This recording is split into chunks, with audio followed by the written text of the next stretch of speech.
1945 ശ്രീമതി സ്നേഹപൂ എന്ന മാതാവ് ആരംഭിച്ച പ്രാർത്ഥനാ കൂട്ടായ്മയാണ് ബാട്ടൺ ഹിൽ സഭയായി വളർന്ന് ഇന്ന് കാണുന്ന രൂപത്തിലും ഭാവത്തിലുമായി തീർന്നത്. തുടർന്ന് ശ്രീ മാത്യു ഡീക്കനും കണ്ണമൂല സെമിനാരിയിലെ വിദ്യാർത്ഥികളും കടന്നുവന്ന് ആരാധന നടത്തിപ്പോന്നു. ശ്രീ ജേക്കബ്, ജോൺ ബാലൻ, ഡാനിയേൽ എന്നിവർ സഭയുടെ പ്രവർത്തനങ്ങൾക്കായി നേതൃത്വം നൽകി വന്നു. എന്നവരായിരുന്നു സഭയുടെ ആദ്യ കപ്പ്യാർ. 1983 MM ചർച്ചിൽ പ്രവർത്തിച്ചു വന്നിരുന്ന മെൻ ഫെലോഷിപ്പ് എന്ന സംഘടന ഈ സഭയെ ഏറ്റെടുക്കുകയും ഈ സംഘടനയുടെ പ്രസിഡന്റായിരുന്ന JD ജഗദാസ് സാർ സഭാ ശുശ്രൂഷകനായി, അദ്ദേഹത്തോടൊപ്പം RK പ്രസീദം, ജയറാസ് സാർ, റവറന്റ് കനകരാജ് അച്ഛൻ എന്നിവർ സഭയുടെ വളർച്ചയ്ക്കായി പ്രവർത്തിച്ചു വന്നു.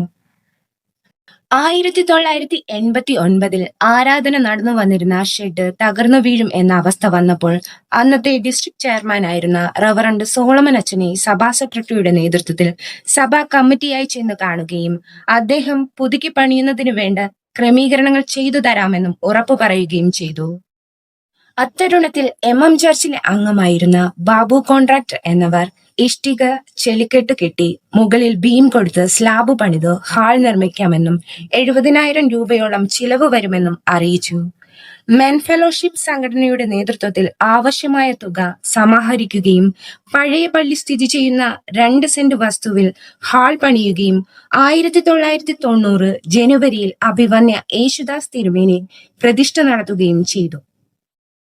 ഇത്തരുണത്തിൽ ശ്രീ ജഗദാസ് സാറിന്റെയും സഹപ്രവർത്തകരുടെയും സഭയ്ക്കു വേണ്ടിയുള്ള ആത്മീകവും ഭൗതികവുമായുള്ള പ്രവർത്തന ഫലമായി സഭാജനങ്ങളെ കൊണ്ട് സഭ നിറഞ്ഞു കവിയുന്ന അനുഭവമുണ്ടായി. പ്രത്യേക ആരാധന ദിവസങ്ങളിൽ ജനം പുറത്തുനിന്ന് ആരാധിക്കുന്ന അവസ്ഥ സംജാതമാകുകയും ചെയ്തു. ആയതിനു പരിഹാരം കാണുന്നതിനു വേണ്ടി പുതിയൊരു സ്ഥലം കണ്ടെത്തുന്നതിന് സഭാ കമ്മിറ്റി തീരുമാനിക്കുകയും മെൻ ഫെലോഷിപ്പ് സംഘടനയെ അറിയിക്കുകയും ചെയ്തു. അതിൻ പ്രകാരം ശ്രീ JD ജഗദാസ് സാർ തന്റെ മകന്റെ അപകട ഇൻഷുറൻസിൽ ലഭിച്ച തുക കൊണ്ട് ഇന്ന് ആലയം സ്ഥിതി ചെയ്യുന്ന 6.5 സെന്റ് വസ്തു സഭയ്ക്ക് വേണ്ടി വാങ്ങി നൽകി. എന്നാൽ ഒരു കാരണവശാലും തന്റെയോ കുടുംബത്തിന്റെയോ പേരുകൾ വെളിപ്പെടുത്തരുതെന്നും സഭയ്ക്ക് വേണ്ടിയുള്ള എല്ലാ പ്രവർത്തനങ്ങളും മെൻ ഫെലോഷിപ്പ് സംഘടനയുടെ പേരിൽ മാത്രം വെളിപ്പെടുത്തേണ്ടതാണെന്നും പ്രത്യേകം ആവശ്യപ്പെട്ടിരുന്നു. 2000 ഈ സ്ഥലത്ത് പുതിയ ആലയം പണിയുന്നതിന് വേണ്ടി അഭിവന്യ ഗ്ലാഡ്സൺ തിരുമേനി തറക്കല്ലിട്ടു. തുടർന്ന് 2002 തിരുവനന്തപുരം കോർപ്പറേഷനിൽ നിന്ന് ആലയം പണിയുന്നതിനുള്ള അനുമതി ലഭിക്കുകയും പണി ആരംഭിക്കുകയും ചെയ്തു. ആലയത്തിന്റെ പണി ആരംഭിക്കുമ്പോൾ 2,70,000 രൂപ മാത്രമാണ് സഭയുടെ വകയായി ബാങ്കിലുണ്ടായിരുന്നത്. ഈ സമയം ബഹുമാനപ്പെട്ട ആൽബർട്ട് സാർ അവர்களுടെ നിർദ്ദേശപ്രകാരം ഹോപ്പ് ഫോർ ദി സഫറിങ്സ് എന്ന സംഘടനയുമായി ബന്ധപ്പെടുകയും ഹോപ്പ് ഫോർ ദി സഫറിംഗ് എന്ന സംഘടന 4 ലക്ഷം രൂപ അത് നടത്തിവന്ന റസാലം കുടുംബാംഗങ്ങൾ ചേർന്ന് 60,000 രൂപയും നൽകുകയുണ്ടായി. സ്ലാബ് വാർത്ത് കഴിഞ്ഞപ്പോൾ തുക മുഴുവനും ചിലവായി. പണി മുന്നോട്ടു പോകുന്നതിന് വേണ്ടി അഭ്യുദയ കാംക്ഷികളായ പലരെയും സമീപിക്കുകയും അഭിവന്യ തിരുമേനിയോട് സാമ്പത്തിക ബുദ്ധിമുട്ടുകളെ കുറിച്ച് അറിയിക്കുകയും മറ്റു സഭകളിൽ നിന്ന് സാമ്പത്തിക സഹായം നേടുന്നതിനുള്ള അനുമതി നൽകുകയും ചെയ്തു. ഉദാരമതികളായ അഭ്യുദയകാംക്ഷികളുടെ സംഭാവനകളിലൂടെ പണി നടന്നു വരുമ്പോൾ 2004 റവറന്റ് ഡോക്ടർ വിനോദ് വിക്ടർ അച്ഛൻ സഭയുടെ ആദ്യ പുരോഹിതനായി കടന്നു വരികയും സഭയുടെ നിർമ്മാണ പ്രവർത്തനങ്ങൾക്ക് വേണ്ട പണം സ്വരൂപിക്കുന്നതിനു വേണ്ടി നടപടികൾ സ്വീകരിക്കുകയും ചെയ്തു. ആദ്യമായി ജർമ്മനിയിൽ നിന്നും കടന്നു വന്ന ഒരു സംഘം സഭയുടെ നിർമ്മാണ പ്രവർത്തനങ്ങൾക്ക് വേണ്ടി 3 ലക്ഷം രൂപ സംഭാവന നൽകി. തുടർന്നുള്ള നിർമ്മാണ പ്രവർത്തനങ്ങൾക്ക് വേണ്ടുന്ന തുക ഉദാരമതികളായ നാട്ടുകാരുടെയും അച്ഛന്റെയും അശ്രാദ്ധ പരിശ്രമത്തിന്റെ ഫലമായി 27 ലക്ഷം രൂപ ചിലവിൽ ആലയം പണിതീർത്തു. 2004 സെപ്റ്റംബർ 5 അഭിവന്യ ഡോക്ടർ ഗ്ലാഡ്സൺ തിരുമേനി പ്രതിഷ്ഠ നിർവഹിക്കുകയും നിർമ്മാണ പ്രവർത്തനങ്ങൾക്ക് വേണ്ടി സാമ്പത്തികമായി സഹായിച്ച എല്ലാ സുമനസ്സുകളെയും ദൈവനാമത്തിൽ ഓർക്കുന്നു. പുൽപിറ്റിൽ പ്രസംഗപീഠം എന്നിവ സംഭാവന ചെയ്ത രവികുമാർ സാറിനെയും കുടുംബത്തെയും, ബൈബിൾ സ്റ്റാൻഡ് നൽകിയ ആന്റണി കുടുംബത്തെയും, റീലിക്സ് നിർമ്മിച്ചു തന്ന ശ്രീമതി സരോജത്തിനെയും കുടുംബത്തെയും ദൈവനാമത്തിൽ ഓർക്കുന്നു. റവറന്റ് ഡോക്ടർ വിനോദ് വിക്ടർ അച്ഛന് ശേഷം റവറന്റ് ഡോക്ടർ ജ്യോതി ഐസക് അച്ഛൻ കടന്നു വരികയും അച്ഛന്റെ ശ്രമഫലമായി അതിമനോഹരമായ പാഴ്സനേജ് പണിയുകയും ചെയ്തു. തുടർന്ന് റവറന്റ് സ്റ്റീഫൻസ് ജസ്റ്റിൻ രാജ് അച്ഛന്റെ ശ്രമഫലമായി സഭയ്ക്ക് ആവശ്യമായ 16 ബെഞ്ചുകൾ സംഭാവനയായി നേടുകയും ചെയ്തു. ബെഞ്ചുകൾ സംഭാവന നൽകിയ എഡ്വേർഡ് സാം അവർകളെ ദൈവനാമത്തിൽ നന്ദിയോടെ ഓർക്കുന്നു. തുടർന്ന് രവികുമാർ സാറിന്റെയും കുടുംബത്തിന്റെയും സംഭാവനയായി പള്ളിയുടെ ഭാഗത്തുള്ള സ്ഥലം മേൽക്കൂര പണിത് തറ ടൈൽസ് ഇട്ടു മനോഹരമാക്കി തന്നതിന് ആ കുടുംബത്തെ ദൈവനാമത്തിൽ നന്ദിയോടെ ഓർക്കുന്നു. സഭയുടെ നെയിം ബോർഡ് സ്ഥാപിച്ചു നൽകിയ സ്നന ഏഞ്ചലിനെയും കുടുംബത്തെയും നന്ദിയോടെ ദൈവനാമത്തിൽ ഓർക്കുന്നു. സഭയ്ക്ക് ആവശ്യമായ കസേരകൾ, ഫാനുകൾ, തിരുവത്താഴ ഉപകരണങ്ങൾ എന്നിവ നൽകി സഹായിച്ച ഉദാരമതികളായ എല്ലാവരെയും ദൈവനാമത്തിൽ നന്ദിയോടെ ഓർക്കുന്നു. കൂടാതെ ആലയത്തിന്റെ പണിയിൽ ആദ്യം മുതൽ അവസാനം വരെ ആത്മാർത്ഥതയോടെ പ്രവർത്തിച്ച ശ്രീ ആൽബർട്ട് സാറിനെയും തുടർച്ചയായി 24 വർഷം സഭാ സെക്രട്ടറിയായി പ്രവർത്തിച്ച പള്ളിപ്പണിയിൽ നേതൃത്വം നൽകിയ ശ്രീ ജെ സ്റ്റീഫൻ അവർകളെയും ദൈവനാമത്തിൽ നന്ദിയോടെ ഓർക്കുന്നു. ഇത്രത്തോളം സഹായിച്ച് അനുഗ്രഹങ്ങൾ നൽകിയ ദൈവത്തിന് സ്തുതിയും സ്തോത്രവും അർപ്പിച്ചു.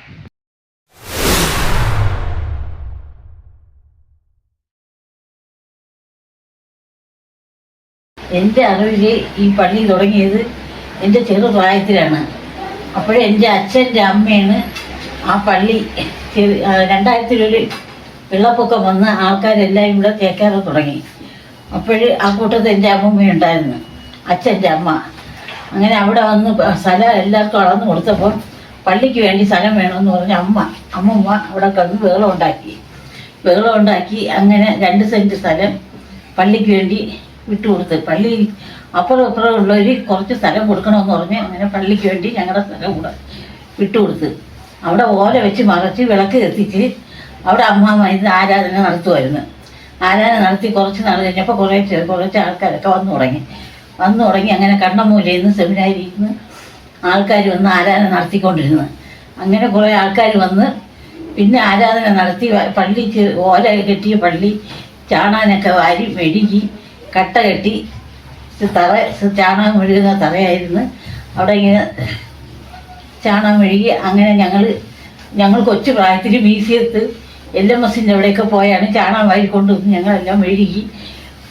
പിന്നെ വെള്ളമാണെങ്കിൽ ലോ കോളേജിൻ്റെ അവിടെ പോയി വെള്ളം എടുത്ത്, അന്ന് വെള്ളമില്ലായിരുന്നു. ലോ കോളേജിൻ്റെ അവിടെ പോയി വെള്ളം ഇവിടെ കൊണ്ടുവന്ന് ചാണകം തറയെല്ലാം മെഴുകിയിട്ട് ശനിയാഴ്ചയിലൊന്ന് ചാണകം മെഴുകിയിട്ട് ഞായറാഴ്ച ആരാധന നടന്ന് അത് കഴിഞ്ഞിട്ട് പിന്നെ വ്യാഴാഴ്ച ദിവസം ആരാധന ഉണ്ടായിരുന്നു. അത് 2-3 സാറന്മാർ അവിടെ ആരാധന നടത്തി. അന്ന് കുറേ കൊച്ചു പിള്ളേർ ഞങ്ങളെല്ലാം കൂടെ ഇരുന്ന് ഒരു പാട്ടും പ്രാർത്ഥനയും പിന്നെ ഒരു 2-3 സാറന്മാർ പ്രസംഗിച്ച് അങ്ങനെ ആരാധനയൊക്കെ കഴിഞ്ഞ് അങ്ങനെ ഇരുന്ന് കുറേ നാൾ കഴിഞ്ഞ് എൻ്റെ അച്ഛൻ LMS ചെന്ന് പറഞ്ഞു, ഞങ്ങളുടെ സഭ ഒരു ചെറിയ സഭയാണ്, ഞങ്ങളെ കൂടെ ഈ പള്ളിയിലോട്ട് ചേർക്കണം. അങ്ങനെ അവിടുത്തെ കമ്മിറ്റിയിൽ വെച്ച് അവിടെ LMSൽ ചേർത്ത്. അങ്ങനെ LMSൽ നിന്ന് ആൾക്കാർ വന്ന് ഇവിടെ 2-3 സാറന്മാർ വന്ന് ആരാധന നടത്തിക്കൊണ്ടിരുന്ന പ്രസാദൻ സാറ്, ജയദാസ് സാറ്, അങ്ങനെ ഒരു 4-5 സാറന്മാർ വന്ന് പള്ളിയിൽ ആരാധനയൊക്കെ നടത്തിക്കൊണ്ടിരുന്ന് അങ്ങനെ ഇരുന്ന് പള്ളിയിൽ ആൾക്കാരൊക്കെ വന്നു തുടങ്ങി. ഒരുപാട് ആൾക്കാരായപ്പോഴത്തേക്ക് പള്ളി വലുതായി. അപ്പോഴേ ഇരിക്കാൻ സ്ഥലമില്ലാതായി വന്നപ്പോൾ ജയദാസ് സാറ് പറഞ്ഞ് നമുക്കൊരു ചെറിയൊരു സ്ഥലം വാങ്ങിച്ച് ഈ ആരാധനയ്ക്ക് ആൾക്കാർ അവിടെ കൂടി ആരാധന നടത്താമെന്ന് പറഞ്ഞ് സ്ഥലം വാങ്ങിച്ച് അവിടെ അതൊരു ചെറിയൊരു വീടായിരുന്നു. ആ വീട് അവിടെ നിന്ന് ആ വീട്ടിൽ കുറേ നാൾ ആരാധന നടത്തി. പിന്നെ അത് കഴിഞ്ഞ് വിനോദ് വിട്ട് അച്ഛൻ വന്ന് പള്ളി വലുതാക്കാനായിട്ട് തീരുമാനിച്ച്. അങ്ങനെ ഞങ്ങളുടെ സഭയിൽ നിന്ന് അച്ഛൻ്റെ സഹായത്താൽ കുറേ സാറന്മാരെയൊക്കെ വീടുകളിലൊക്കെ നടന്ന് കാശെല്ലാം പിരിച്ച് വലിയൊരു പള്ളി കെട്ടി. ഇപ്പോഴും അതിൻ്റെ അങ്ങനെ വിനോദ് വിട്ട് അച്ഛൻ വന്ന് വലിയ സഭയായി. എല്ലാ ആൾക്കാരും വരയും വാർഷിക ആഘോഷമൊക്കെ നടത്തിക്കൊണ്ടിരുന്ന് ഇപ്പോഴൊരു 80ാമത്തെ വർഷം ആഘോഷിക്കാൻ പോവുകയാണ്. സന്തോഷത്തോടെ എല്ലാവരും ഇതിൽ പങ്കാളികളായി ഞങ്ങൾ ഒത്തൊരുമയോടെ ഈ ആരാധനയൊക്കെ നടത്തിക്കൊണ്ട് പോവുകയാണ്. ഒരു പ്രശ്നമില്ല, ഒരു വഴക്കോ ചണ്ടയോ ബഹളോ ഒന്നുമില്ല. ഇത്ര സമാധാനമുള്ളൊരു ആലയം ഞങ്ങൾക്ക് ദൈവം തന്നതിനിട്ട് നന്ദിയോടെ സ്തോത്രം ചെയ്യുന്നു. പിന്നെ വരുന്ന ആൾക്കാരും എല്ലാ നല്ല സഹകരണമുള്ള ആൾക്കാരും സമാധാനമുള്ളവരും പ്രാർത്ഥന ആവശ്യമുള്ളവരും വരുന്നത്. ഞങ്ങളുടെ ഈ ആലയത്തിൽ ഇരുന്ന് കണ്ണുനീരൊഴിച്ച് ഒരു തുള്ളി കണ്ണുനീര് വീണ് പ്രാർത്ഥിച്ച ആ പ്രാർത്ഥന ദൈവം കേട്ട് അവർക്ക് അതിൻ്റെതായ എന്ത് കാര്യത്തിന് വേണ്ടി ആഗ്രഹിക്കുന്നു ആഗ്രഹം നടന്നു കിട്ടും. എനിക്ക് 3 പെൺമക്കളായിരുന്നു. ഞാൻ ദൈവത്തോട് എന്നും ആലയത്തിൽ വന്നിരുന്ന് കരഞ്ഞ് പ്രാർത്ഥിക്കും. എൻ്റെ മക്കൾക്ക് വിദ്യാഭ്യാസം കിട്ടാൻ വേണ്ടി പ്രാർത്ഥിക്കും. വിദ്യാഭ്യാസം കിട്ടി അവർക്ക് നല്ല വിവാഹം കിട്ടാൻ വേണ്ടി പ്രാർത്ഥിച്ച് ദൈവം നല്ല വഴികൾ തുറന്നു നിന്ന് അവർക്ക് 3 കുടുംബങ്ങളായി. അവർ നല്ല സന്തോഷത്തോടെ താമസിക്കുന്നു. അതുപോലെ ഓരോ മക്കളും ഓരോരുത്തരും അതുപോലെ ആവശ്യങ്ങൾക്ക് വേണ്ടി ഒന്ന് പ്രാർത്ഥിച്ചാൽ അതിൻ്റെ ഫലം ഉടൻ തന്നെ ലഭിക്കും. ഒരു താമസവും ഇല്ല. അതിന് ദൈവത്തിന് എത്ര നന്ദി പറഞ്ഞാലും മതി വരില്ല. ഇത്രത്തോളം നടത്തി ദൈവത്തിന് കോടാനുകോടി സ്തോത്രം ചെയ്യുന്നു. നമ്മുടെ ഈ സഭ 80 വർഷങ്ങൾക്ക് മുൻപ് 80 വർഷമായി നമ്മുടെ സഭ തുടങ്ങിയിട്ട്. ഞങ്ങളൊക്കെ ജനിക്കുന്നതിന് മുമ്പ് ഞങ്ങളുടെ അമ്മയുടെയൊക്കെ കാലത്ത് തുടങ്ങി വെച്ച പള്ളിയാണ്. അങ്ങനെ കുറേ അമ്മമാർ അവിടെ ഇരുന്ന് പ്രാർത്ഥിച്ച് അവിടെ പിന്നീട് കണ്ണമൂല പള്ളി നമ്മുടെ സഭയെ ഏറ്റെടുത്തു. അങ്ങനെ അവിടെ നിന്ന് സെമിനാരിയിൽ നിന്ന് സാർമാർ വന്ന് നമ്മുടെ പള്ളിയിൽ ആരാധന നടത്തുകയും പിന്നെ അങ്ങനെ ആരാധിച്ചു പോയ ഒരു പള്ളിയാണ്. ഇതിനിടയ്ക്ക് പിന്നെ കുറച്ച് നാൾ കണ്ണമൂല സഭ നമ്മളെ സഭയെ വിട്ടു. അതിനുശേഷം സ്വമേധയായിട്ട് പല ഉപദേശിമാരും പല സ്വമേധയായിട്ട് വന്നു. പിന്നെ അവരുടെ ജോലിയോടൊപ്പം ശുശ്രൂഷയും ചെയ്ത് നമ്മുടെ ആലയത്തിൽ ആരാധന നടത്തുകയും വീടുകളിൽ പോയി പ്രാർത്ഥിക്കുകയും എല്ലാം ചെയ്തു. അങ്ങനെ നമ്മുടെ സഭ പോവുകയായിരുന്നു വളരെ നാൾ.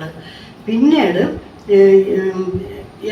യാക്കോബ് എന്ന് പറയുന്ന ഒരു അപ്പനുണ്ടായിരുന്നു നമ്മുടെ സഭയുടെ അടുത്ത്, താഴെ കൊച്ചുപള്ളിയുടെ അടുത്ത്. അദ്ദേഹവും ഒരു 3-4 പേരും കൂടെയാണ് പോയി എം ചർച്ചിൽ പോയി നമ്മുടെ സഭയെ കൂടെ ഏറ്റെടുക്കണമെന്ന് അപേക്ഷ കൊടുത്ത് അവർ പറഞ്ഞ് അതിൽ പ്രകാരം അവർ നമ്മളെ സഭയെ അവർ ഏറ്റെടുത്തു. അതിനുശേഷം നമ്മുടെ ശഭയിലെ എല്ലാ കാര്യങ്ങളും മരണമായാലും കല്യാണമായാലും എല്ലാ കാര്യങ്ങളും അവിടെ നിന്ന് അച്ഛന്മാരെ വിട്ട് നമ്മുടെ സഭയിലെ കാര്യങ്ങളെല്ലാം ശുശ്രൂഷ ചെയ്ത് മുന്നോട്ട് പൊയ്ക്കൊണ്ടിരിക്കുകയാണ്. മുമ്പ് നമ്മുടെ സഭയിൽ ജോലിയുള്ളവരാരും ഇല്ലായിരുന്നു. എല്ലാം കൂലിപ്പണിയൊക്കെ ചെയ്ത് സാധാരണക്കാരായിട്ടുള്ളവരാണ്. ഇപ്പോഴും നമ്മുടെ സഭ ആ ചെറിയ പള്ളിയിലിരുന്ന് പ്രാർത്ഥിച്ച് അനുഗ്രഹം വാങ്ങിച്ച് അനേകർക്ക് നല്ല വിദ്യാഭ്യാസം, നല്ല ജോലികൾ, ഡോക്ടർമാർ, എഞ്ചിനീയർമാർ എല്ലാം നമ്മുടെ സഭയിൽ ഇപ്പോഴായി. എല്ലാം ജീവിതങ്ങളും മാറി. അങ്ങനെ ഈ സഭ ഇപ്പം മുന്നോട്ട് പോവുകയാണ്. പിന്നെ ഇതിനിടയ്ക്ക് നമ്മുടെ സഭ എം ചർച്ചിൽ നിന്ന് തന്നെ അച്ഛന്മാർ ഇങ്ങനെ വന്ന് എല്ലാം അനുഗ്രഹിക്കപ്പെട്ട നല്ല ആരാധനയും നല്ല ശുശ്രൂഷകളും ചെയ്ത് ഇങ്ങനെ പോവുകയാണ്. നമ്മൾ താഴത്തെ പള്ളിയിൽ ആ ഓല ഷെഡ് മാറ്റിയിട്ട് പിന്നെ ഒരു നല്ല കട്ട കൊണ്ട് കെട്ടി ഒരു ഷെഡാക്കി ഓലമേഞ്ഞ പള്ളിയായിട്ട് നമ്മളവിടെ വളരെ നാൾ അവിടെ ആരാധന കഴിച്ചുകൊണ്ടിരുന്നു. അങ്ങനെ ഇരിക്കുമ്പോഴാണ് പിന്നെ സഭ നിറഞ്ഞ് ആ ഷെഡ് നിറഞ്ഞ് കവിയുന്ന ഒരവസ്ഥയായി. ഞാനൊക്കെ പലരും വെളിയിറങ്ങി നിന്ന് വാതിലിൻ്റെ നടയിൽ നിന്ന് പ്രസംഗം കേട്ട് അവിടെ നിന്ന് പ്രാർത്ഥിച്ചിട്ടുണ്ട്. കാര്യം അത്ര ആ ഷെഡ് അങ്ങ് നിറഞ്ഞ് കവിഞ്ഞ അവസ്ഥ. ആൾക്കാർ പലരും വന്നുകൊണ്ടിരുന്നു. അങ്ങനെ ഇരിക്കുമ്പോൾ ജഗദാസ് എന്ന് പറയുന്ന ആ സാറാണ്. ആ സാറിൻ്റെ കണക്കായിട്ട് ഇപ്പോഴും ആരാധന നടക്കുന്ന ആ സ്ഥലം വാങ്ങി അവിടെ ഇട്ട് അങ്ങനെ ഇടയ്ക്കായിരുന്നു നമുക്ക് അവിടെ പള്ളി ചെയ്യാനായിട്ട്. അങ്ങനെ ഇരുന്ന് സാറ് സുഖമില്ലാതായി പെട്ടു. അതിനുശേഷമാണ് വിനോദച്ഛൻ നമ്മുടെ പള്ളിയിൽ വരാനും വന്ന് പിന്നെ അച്ഛൻ ആരാധന നടത്തി. അച്ഛൻ്റെ ഒരു പരിശ്രമത്തിലാണ് നമ്മുടെ ആ മുകളിലത്തെ പള്ളി കെട്ടി ഇങ്ങനെ താഴെ താമസിക്കാൻ താഴെ പ്ലെയിനായിട്ടിട്ടിട്ട് മുകളിൽ ആരാധന നടത്തി.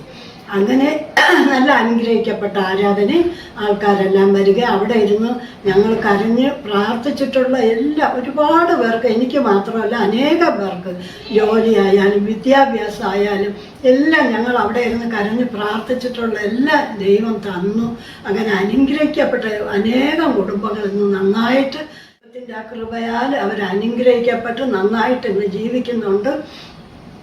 അങ്ങനെ പിന്നെ ജ്യോതി ഐസക് അച്ഛൻ വന്നപ്പോഴാണ് പിന്നെ മുകളിലത്തെ പള്ളിയിൽ നിന്ന് താഴെ ശുശ്രൂഷകന്മാർക്ക് വന്ന് താമസിക്കാനുള്ള സൗകര്യത്തിന് ആ താഴെ വീടായിട്ട് കെട്ടാനും പലരുടെ നിന്നും സഹായം നേടി പലരുടെ പരിശ്രമത്തിൽ കഴിയുന്നത് ആലയത്തിലുള്ളവരും പുറത്തൊന്നും അച്ഛൻ്റെ പരിചയത്തിലുള്ളവരുടെ ഒന്നും എല്ലാം വാങ്ങി അവിടെ അങ്ങനെ അച്ഛന്മാർക്ക് താമസിക്കാനുള്ള സൗകര്യപ്രദമായ ഒരു വീട് താഴെ ഉണ്ടാക്കി ഇപ്പോഴും വരുന്ന അച്ഛന്മാർ നല്ല അനുഗ്രഹിക്കപ്പെട്ട ആരാധനയും ഞങ്ങളെല്ലാം സന്തോഷത്തോടെ ഇന്ന് അന്ന് ഞങ്ങൾ പഴയ കൊച്ചു ഷെഡിലിരുന്ന് ഞെരുങ്ങി തറയിലിരിക്കുമ്പോഴത്തേക്ക് ഞങ്ങൾ പാട്ട് പുസ്തകം കൊടുത്ത് വീശിയിട്ടുണ്ട്, ഒരു ഫാന ഒന്നുമില്ല, വീശി അവിടെ ഇരിക്കുമായിരുന്നു. പിന്നീട് ഇപ്പോഴിരിക്കുന്ന പള്ളിയിൽ ഫാനും എല്ലാ ബെഞ്ചും കസേരയും എല്ലാ ആവശ്യത്തിലധികം ഓരോരുത്തരുടെ കണക്കായിട്ട് സംഭാവനയായാലും എല്ലാം എല്ലാം നിറഞ്ഞ ഒരു അനുഗ്രഹിക്കപ്പെട്ട ഒരു ആരാധനാലയം ഞങ്ങൾക്ക് അവിടെ ഉണ്ടാക്കാൻ ദൈവം സഹായിച്ചു. അവിടെ ഇരുന്ന് ഞങ്ങൾ സമാധാനവും സന്തോഷമായിട്ട് ദൈവത്തെ ഇന്ന് ആരാധിക്കുന്നു. ഞങ്ങൾ അതിന് ദൈവത്തിന് നന്ദി പറയുന്നു. എൻ്റെ അമ്മ പറഞ്ഞു തന്ന ചില കാര്യങ്ങളാണ് എനിക്ക് ഇവിടെ പറയാനായിട്ട് ഞാൻ ആഗ്രഹിക്കുന്നത്. ഈ പള്ളിയുടെ ഒറിജിനൽ എന്ന് വെച്ചാല് പള്ളിയുടെ താഴെ താമസിച്ചിരുന്ന ചാക്കോ ഡീക്കൻ എന്ന് പറയാം. അതായത് ചാക്കോ ഡീക്കൻ്റെ അമ്മ പള്ളിയിലെ ആന്റണിയുടെ അപ്പന്റെ അമ്മ ഈ ഒരു ദൈവവിശ്വാസിയായിരുന്നു. ആ അമ്മച്ചി ആരാധന നടത്താൻ വേണ്ടി അവരുടെ വീടിന്റെ മുകളിലുള്ള കുറച്ച് സ്ഥലത്ത് കുറച്ച് മടലും മോടയും വെച്ച് ചെറിയ കുടിൽ പണിത് ആരാധന നടത്താൻ ആരംഭിച്ചു. പക്ഷെ അതിന്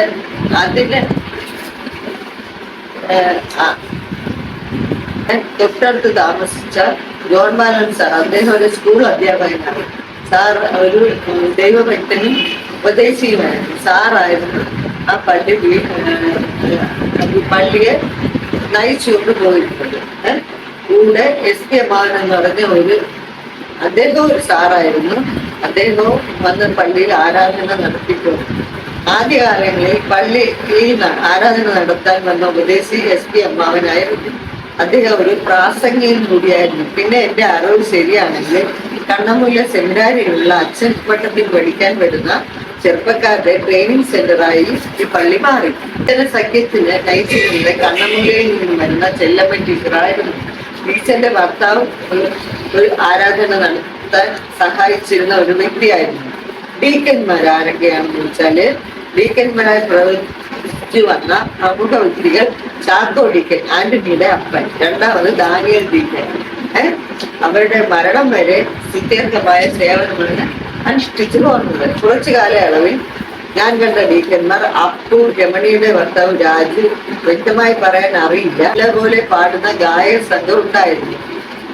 എടുത്തു പറയാൻ പറ്റിയത് രാജമ്മക്കൻ, രമണിയുടെ ചേച്ചി, ദാനമക്കൻ, ലില്ലി, അവരെല്ലാം ഇപ്പോൾ മരിച്ചുപോയി. ലീലയക്കൻ ഇപ്പോൾ ജീവിച്ചിട്ടുണ്ട്. ബേബി, സരോജം, രമണി, ഇവരെല്ലാം ഇപ്പോൾ ജീവിച്ചിട്ടുണ്ട്. നല്ല ഗായകരായിരുന്നു. പണ്ടൊക്കെ രാവിലെ വരുന്നവർ ഭക്തിപൂർവ്വം ആരാധന പാട്ടുകൾ കൈയടിച്ച് പാടി ബാൻഡ് മേളത്തോടെ പള്ളിയെ ഉണർത്തുമായിരുന്നു. അതിനുശേഷം എല്ലാവരും വരുമ്പോൾ ആരാധന തുടങ്ങുമായിരുന്നു. ഇപ്പോൾ അങ്ങനെയല്ല. വർഷങ്ങളോളം ഹാർമോണി വായിച്ചിരുന്നത് ചന്ദ്രൻ എന്ന ഗാനമേള ഗ്രൂപ്പിൽ ഉണ്ടായിരുന്ന ആളായിരുന്നു. ചിലരുടെ സ്വാർത്ഥ താല്പര്യം മുഖേന അദ്ദേഹത്തെ മാറ്റിക്കളയുകയും അത് അദ്ദേഹത്തിന് വളരെ മനോവേദന ഇരുന്നിട്ടുണ്ടെന്ന് എന്നോട് പറഞ്ഞു. കൊച്ചുകുട്ടികളുമായിരുമ്പോൾ ഇൻസ്ട്രുമെന്റ് വായിച്ചിരുന്നത് 2 ബാലന്മാർ ഉണ്ടായിരുന്നു, ചന്ദ്രന്റെ മുന്നും ശ്രീകാന്തന്റെ മുന്നും. മഴക്കാലത്തെ പള്ളി ഓല കെട്ടാതെ ചോരുമ്പോൾ ചോരാത്ത സ്ഥലത്തെ കൂട്ടം കൂടി ഇരുന്ന് ആരാധന നടത്തിയിരുന്നത് ഇപ്പോഴും ഞാൻ പള്ളി അനാഥമാക്കി.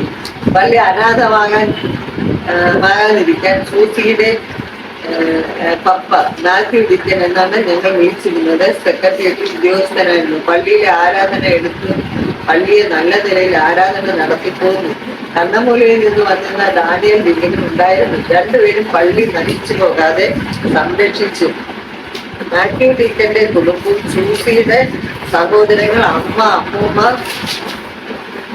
സഹോദരങ്ങൾ എല്ലാവരും പള്ളിയിലെ ആക്റ്റീവ് മെമ്പേഴ്സ് ആയിരുന്നു. ജഗദാസ് സാറിന്റെ സേവനം പറയുമ്പോൾ 1000 നാവാണ്. സെക്രട്ടേറിയറ്റിലെ ഒരു അണ്ടർ സെക്രട്ടറി ആയിരുന്നു. അദ്ദേഹത്തിന്റെ സേവനം ഈ പള്ളിക്ക് മുതൽക്കൂട്ടായിരുന്നു. അദ്ദേഹത്തിന് കിട്ടുന്ന ശമ്പളത്തിന്റെ കൂടുതൽ ഭാഗവും ഈ പള്ളിക്ക് വേണ്ടി ചിലവഴിച്ച വ്യക്തിയായിരുന്നു. നല്ലൊരു ഭക്തനായിരുന്നു. എല്ലാവരെയും സഹായിക്കാനുള്ള മനസ്സുള്ള വ്യക്തിയായിരുന്നു.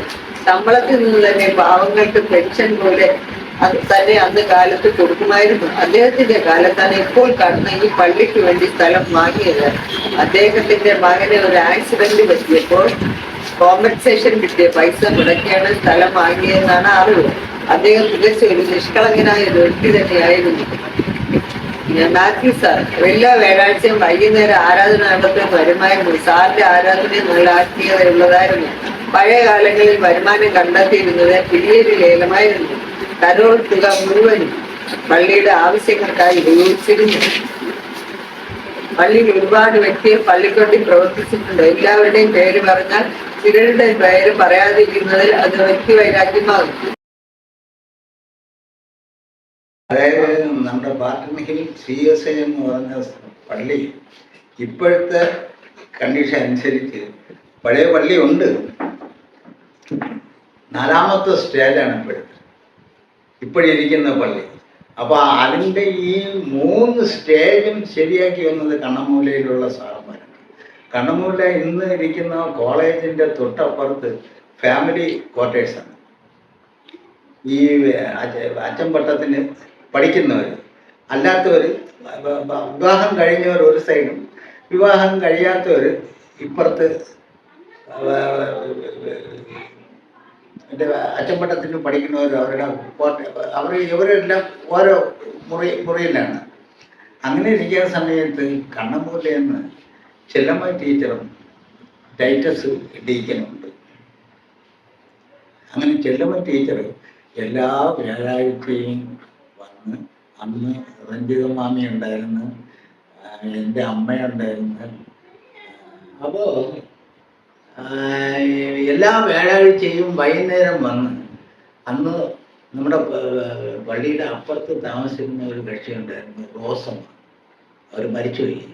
രഞ്ജിത മാമി, അതായത് രമണിയുടെ അമ്മ, എൻ്റെ അമ്മ, ഈ ദേവിയക്കൈ, പിന്നെ ദാനമെന്നും പറഞ്ഞ ഒരു കക്ഷിയുണ്ടായിരുന്നു, അതായത് ഷാജിയുടെ മാമി, നമ്മുടെ സഭയിലെ ഷാജിയുടെ മാമി. അവരെല്ലാവരും മരിച്ചുപോയി. അപ്പോൾ എൻ്റെ ഓർമ്മ ഇപ്പോഴും നിൽക്കുന്ന കാലഘട്ടം എന്ന് പറഞ്ഞാൽ ഈ ഒരു പള്ളിയിൽ ചെറിയ പള്ളിയാണ്. അതിൽ വാതിലുമുണ്ട്, ജനലൊന്നുമില്ല. ജനലിന് പകരം ഇഷ്ടിക വെച്ച് ഈ ഇസഡ് കണക്ക് എയർ പോകാനായിട്ട് വെച്ചിട്ടുണ്ട്. അതിനകത്തിരുന്നുകൊണ്ടാണ് ഈ ആരാധനയും കാര്യങ്ങളും. ചെല്ലമ്മ ടീച്ചറാണ് അവരുടെ ഭർത്താവ് ടൈറ്റസ് ഡീക്കനെന്ന് പറഞ്ഞ് കണ്ണമ്മയുടെ പള്ളിയിൽ നിന്നുണ്ടായിരുന്നു. അന്ന് ജോൺ അച്ഛനെന്നും പറഞ്ഞ പ്രിൻസിപ്പാളും ഇവിടെ ഉണ്ടായിരുന്നു, കണ്ണമ്മൂല. അവരാണ് ഇവരെയൊക്കെ എല്ലാ വർഷവും ഈ 25 ഇവിടെ കാണിക്ക കിട്ടുന്നതിന് 25 പൈസ 30 പൈസയാണ്. ഈ പൈസ പറഞ്ഞ സാറന്മാരങ്ങ് കൊണ്ടുപോയി അവർ 10 പൈസ പോലും മാറ്റാതെ എടുത്ത് ഈ പ്രിൻസിപ്പാളിനെ ഏൽപ്പിക്കും. എല്ലാ വർഷവും കണ്ണമൂലയിൽ നിന്ന് ഓല കൊണ്ടുവന്ന് ആ സഭ അങ്ങനെ കെട്ടിക്കൊണ്ടിരുന്നു. അങ്ങനെയാണ് അതിൻ്റെ തുടക്കം. പിന്നെ സാറന്മാർ അച്ഛനായിട്ട് വരുന്നത്, കണ്ണമൂല ഇരിക്കുന്ന അച്ഛൻ ക്രിസ്മസിൻ്റെ അന്ന് 24-ാം തീയതിയുള്ള ആരാധനയുണ്ട് വൈകുന്നേരം. കണ്ണമൂല സഭയിൽ ആരാ ഇരിക്കണമെന്ന് വെച്ചാൽ അവർ വരുമ്പോഴും മാക്സിമം 75 പൈസയൊക്കെയാണ് കിട്ടുന്നത്. അവരൊരു പെട്രോൾ ടാക്സും കൊണ്ടുവരും. ഇവിടെ വന്ന് ആരാധന നടത്തിയിട്ട് അവരങ്ങ് പോവുകയും ചെയ്യും. അങ്ങനെ ഇരുന്ന് ക്രിസ്തുദാസ് എന്നും പറഞ്ഞൊരു അച്ഛനുണ്ട്. അച്ഛൻപട്ടത്തിന് പഠിച്ചു നേരെ വന്നു. അപ്പം ഇതിനിടയ്ക്ക് വാട്ട് സാറും ശിഖാമണി സാറും ഉണ്ടായിരുന്നു ഈ സഭയിൽ വന്ന്. അപ്പോൾ നമുക്ക് സഭ ഇങ്ങനെയായിരുന്നു, ഒരു സ്വപ്പം കൂടെ വീതി കൂട്ടണമല്ലോ എടുക്കണമല്ലോ എന്നൊക്കെ പറഞ്ഞ് 2ാമത്തെ സ്റ്റേജ് തിരുകൂടെ വീതി കൂട്ടി പണി തുടങ്ങി. അപ്പോൾ പൈസയൊക്കെ കൊണ്ടുവന്നത് കണ്ണമൂല സെമിനാരിയിൽ നിന്നാണ്. നമുക്ക് ഈ 25 പൈസ ഒരാഴ്ചയിൽ, പിന്നെ ക്രിസ്മസിൻ്റെ അന്ന് കിട്ടുന്നത് 75 പൈസയൊക്കെയാണ്. അന്ന് നല്ല ആളും വളരെ കുറവാണ്.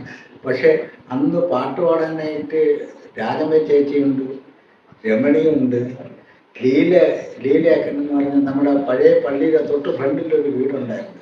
ജോൺ ബാലൻ എന്ന് പറഞ്ഞാണ് ഒരു സാറാണ്. ആ ചേച്ചിയും അവരും ഇവരൊക്കെ ഉണ്ടായിരുന്നു. പിന്നെ ഓമനയുണ്ട്. നമ്മുടെ ഇപ്പോഴത്തെ ട്രാൻസ്പോർട്ട് ജോലി ഉണ്ടായിരുന്ന പെൻഷനായി നിൽക്കുന്ന ഓമനയുണ്ട്. ഇവരൊക്കെ സഭയിലെ അംഗങ്ങളും കാര്യങ്ങളൊക്കെ സഭയുടെ തുടക്കത്തിൽ ഇവരൊക്കെ ഉള്ളതാണ്. അന്ന് അമ്മമ്മ ഈ ഓമനൊരു അമ്മമ്മ പാട്ട് പാടും. ആ കാലഘട്ടമൊക്കെ ഉണ്ടായിരുന്നു. അങ്ങനെ ഇരുന്ന് പിന്നെ കണ്ണമുല്ല സഭയായിട്ടൊക്കെ ഒന്ന് ഈ ക്രിസ്തുമസ് അച്ഛനുമായിട്ടൊക്കെ കണ്ണമുല്ല പള്ളിയിൽ അതിൻ്റെ അച്ഛന് താമസിക്കാനുള്ള പണി, കെട്ടിടത്തിൻ്റെ പണി ചെയ്തതും നമ്മുടെ സഭയിലുള്ള ആളുകളാണ്. നമ്മുടെ സഭയിൽ അന്ന് അന്നേരിയുടെ അച്ഛൻ ഒരാളുണ്ടായിരുന്നു, ഡാനിയൽ ഡീക്കൻ എന്ന് പറഞ്ഞ്. പിന്നെ ജെയിംസ് ഡീക്കൻ ഉണ്ടായിരുന്നു, ദാസൻ ഉണ്ടായിരുന്നു പടിഞ്ഞാറ സൈഡിൽ. അതായത് ഇപ്പോൾ അവിടെ ഒരു കടയിരിക്കും, ആ കടയുടെ തൊട്ട് താഴെ മരിച്ചുപോയി. ദാസൻ ഉണ്ടായിരുന്നു. പിന്നെ അസറി എന്ന് പറഞ്ഞ ഒരാളുണ്ടായിരുന്നു. പുള്ളിക്ക് ട്രാൻസ്പോർട്ട് ജോലി കിട്ടിയപ്പോൾ ഇവിടെ നിന്ന് താമസമൊക്കെ മാറി. അങ്ങനെ പഴയ ആളുകൾ ഒരുപാട് പേരുണ്ടായിരുന്നു. അങ്ങനെ ഇരുന്ന 4ാമത്തെ സ്റ്റേജാണ് ഇപ്പോഴിരിക്കുന്ന പള്ളി. അത് വന്നത് എങ്ങനെയെന്ന് വെച്ചാൽ 2 സാറന്മാർ LMS എന്ന് പിണങ്ങി വന്നു. അപ്പോൾ ഇവരൊരു 10-12 പേരുണ്ട് സെക്രട്ടേറിയറ്റിൽ,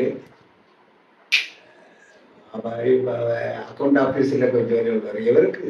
ഇവരൊരു 10-12 പേരും കൂടെ ഉച്ച സമയത്ത് ഏതെങ്കിലും ഒരു ലോഡ്ജ് മുറിയിൽ റൂമെടുത്ത് അവിടെ ഇരുന്ന് പ്രാർത്ഥിച്ചിട്ടാണ് പോണത്.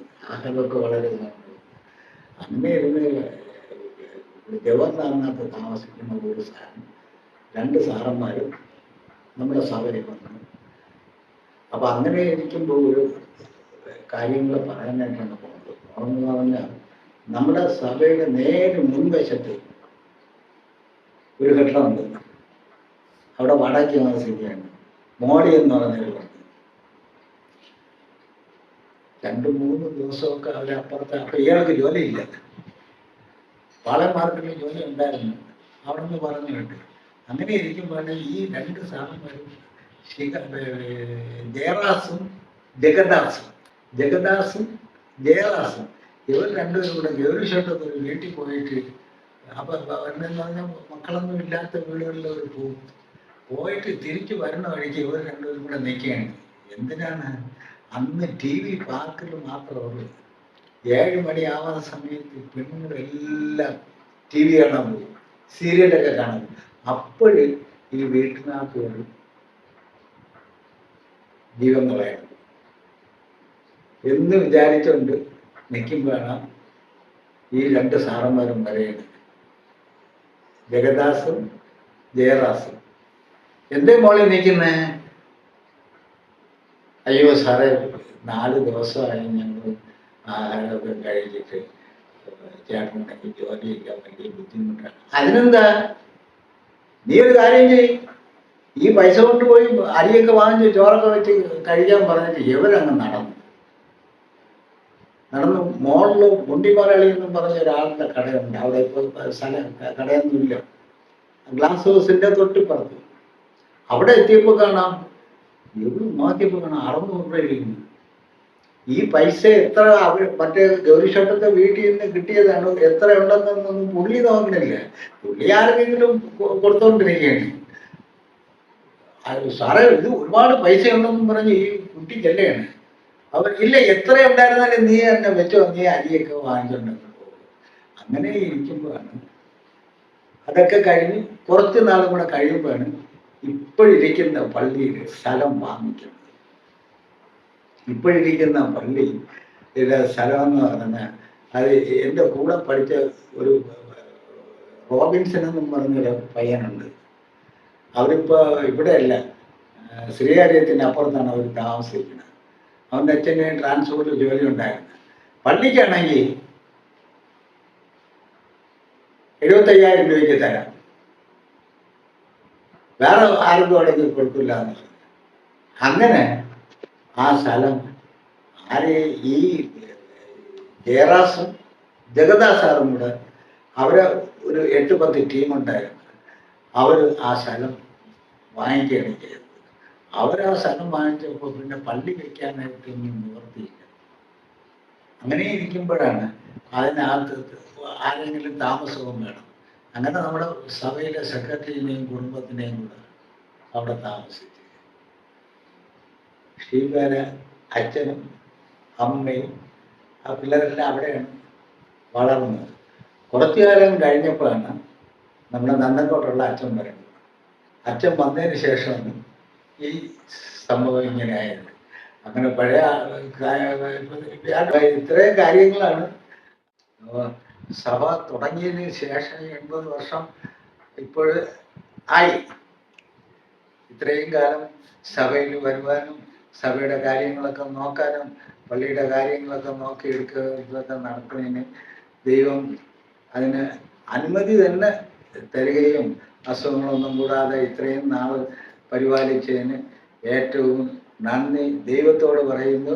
ബാക്കി സഹകരിച്ച എല്ലാ മെമ്പർമാർക്കും അഭിനന്ദനങ്ങൾ അറിയിച്ചുകൊണ്ട് എൻ്റെ വാക്ക് വെച്ചു. ദൈവത്തിന് മഹത്വം ഉണ്ടാകട്ടെ.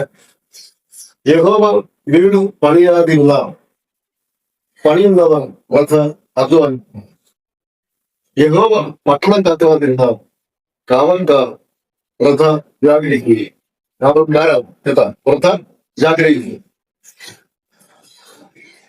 അല്ലയോ രാത്രികാലങ്ങളിൽ യഹോവയുടെ ആലയത്തിൽ നിൽക്കുന്നവരായോ യഹോവയുടെ സകല ദാസന്മാരായുള്ളവരെ യഹോവയെ വാഴ്ത്തുക. വിശുദ്ധ മന്ദിരത്തിലേക്ക് കരുവുയർത്തി യഹോവയെ വാഴ്ത്തുക.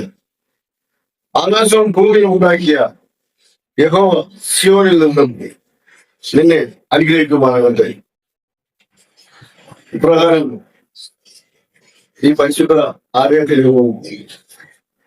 നമ്മുടെ മാതാവിൽ CSI സഭയുടെ 80ാം വാർഷികം ആഘോഷിക്കുന്നു. ഈ വേളയിൽ ഏവർക്കും ഇതിനുവേണ്ടി കഷ്ടപ്പെട്ട് ഇത്രയും നല്ലൊരു സമയമായിട്ട് ഉയർത്തിയ നല്ലവരായ വിശ്വസ്തരായ ദൈവദാസന്മാർ, പുരോഹിതന്മാർ, സഭാ ശുശ്രൂഷകർ, അതുപോലെ തന്നെ സഭാ ശുശ്രൂഷകരായിരുന്ന നമ്മളെല്ലാമായിരുന്ന മാറ്റുടിക്കൽ, അതുപോലെ തന്നെ നമ്മുടെ സഭയിലെ നമ്മുടെ ഇറ്റാലിയൻ നമ്മളോടൊപ്പം ഉണ്ടായിരുന്ന 3 ത്രിമൂർത്തികളായിരുന്നു ഈ സഭയെ കെട്ടിപ്പടുത്താൻ ശുശ്രൂഷകൾ നടത്താൻ മുൻകൈയെടുത്തിരുന്നു. അന്ന് വളരെ മൂലിപ്പണിയും ചെയ്ത് ജീവിക്കുന്ന ആൾക്കാരെ അവരുടെ വെളിച്ചത്തിലും കൂടി ഈ ഒരു ആലയം ഉണങ്ങുകയും ഈ ദേശത്തിന്റെ ജാതകം വലിയൊരു ആ ഒരു വെളിച്ചം എല്ലാവർക്കും പറഞ്ഞു പോകാൻ തക്കോണ്ട് ആ കഴിഞ്ഞതിൽ ദൈവനാമത്തിൽ അവർക്കും അവരുടെ കുടുംബത്തിനും നന്ദി പറയുകയും അതിൽ മാറ്റുനിക്കേണ്ട നേതൃത്വത്തിൽ അവരോടൊപ്പം നിന്ന് ജാക്കി അപ്പച്ചൻ, നമ്മുടെ സഭയിലെ ആര്യാവിന്റെ പപ്പ, ഡാനിൽ അപ്പൻ, ഇവർ 3 പേർക്കുമായി ഈ സഭയെ ഒരുക്കിക്കൊണ്ടു പോയത്. അവർ ഗുരുപണി ചെയ്ത നമ്മുടെ സഭയെ ഇത്രത്തോളം ഒരു വലിയ സഭയാക്കാനായിട്ട് തോന്നുന്നു. പക്ഷെ അവർ ആത്മാർത്ഥമായ ദൈവസന്നിധിയിൽ ഒരു പ്രതിഫലമുള്ളതാണ് ഈ കാര്യങ്ങളെല്ലാം ചെയ്തു. അങ്ങനെ എന്റെ കാഴ്ചപ്പാടിൽ ഞാൻ കൊച്ചായിരിക്കുമ്പോൾ ഞാനൊരു മിക്കതെല്ലാം ഇവിടെ വന്ന് ബാങ്കിൽ വെച്ച് പാടുകയും കൈകൊട്ടി പാടുകയും ഒക്കെ ചെയ്ത ഒരു സമയമുണ്ടായി. ഓരോ ഷെട്ടായിരുന്നു ഒരു അമ്മച്ചിയുടെ പേര് എനിക്കാനുള്ള അമ്മച്ചിയാണ് ഇവിടെ വന്ന് പ്രാർത്ഥിക്കുകയും ഇതൊരു ആരാധനാലയമായിട്ട് മാറ്റാനായിട്ട് പ്രവർത്തിച്ച എന്നറിയാതെയായി. മാത്രമാണ് ലോൺബാൻ അവരുടെ സാന്നിധ്യം ഈ സഭയ്ക്കായി ഉപയോഗിച്ചു. ഒരു ഇരുണ്ട ജീവിതമായിരുന്നു ഈ ഇവിടെയുള്ള നിവാസികളുടെ. പ്രവർത്തനം ആ ഒരു ഇരുണ്ട ജീവിതത്തിലെ വെളിച്ചമാക്കി മാറ്റുവാൻ അവർ പ്രവർത്തനത്തിൽ ദൈവനാമത്തിൽ അവരുടെ കുടുംബത്തോട് നന്ദി പറയും. ഈ സഭ കൊണ്ട് എന്ത് ഗുണം ഉണ്ടായെന്ന് വെച്ചാൽ നമ്മുടെ ഈ സ്ഥലം എപ്പോഴും അവഗണിക്കപ്പെട്ട് കിടക്കുന്ന ഒരു സ്ഥലമായിരുന്നു വിലമുരി. ഈ അവഗണിക്കപ്പെട്ട് കിടക്കുന്ന ജനത്തെ ഉയർത്താൻ വേണ്ടി നമ്മുടെ സഭ ഏവർക്ക് ഉപകാരം ചെയ്തിട്ടുണ്ട്. അത് എങ്ങനെയെന്ന് പറഞ്ഞാൽ ദൈവനാമത്തിൽ വരുമ്പോൾ അവർ ദൈവിക വിശ്വാസികളായി തീരുകയും ദൈവത്തോട് ജീവിക്കുകയും ചെയ്യുന്ന കുടുംബമായി മാറുകയും അവരുടെ കുടുംബം അപ്രകാരം ഉന്നതിയിൽ എത്തുവാൻ സാധിക്കുകയും ചെയ്യുന്നു. അവരുടെ കഷ്ടപ്പാടുകൾ നമ്മൾ കേട്ടിട്ടുണ്ട്, കണ്ടിട്ടും ഉള്ളതാണ്.